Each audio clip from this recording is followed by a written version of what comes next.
In this video, I'm going to show you how you can easily rearrange favorites at a Browse page on Files app on your iPhone. Be sure to watch the video to the very end so you don't make any mistakes. Let's get started, guys. I'm gonna show you all the process from the beginning, and first off we need to open up Files.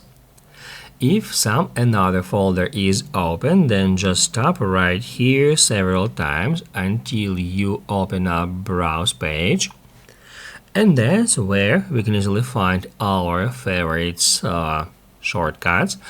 And also in here, if you would like to change their order, we can easily do so. All we have to do is just tap right here at these three dots, then tap at Edit, and after that we can easily change their order simply by dragging them up or down. Also from here, if you would like to remove some shortcut, you can easily do so as well. Just hit add this minus button next to it and then hit remove.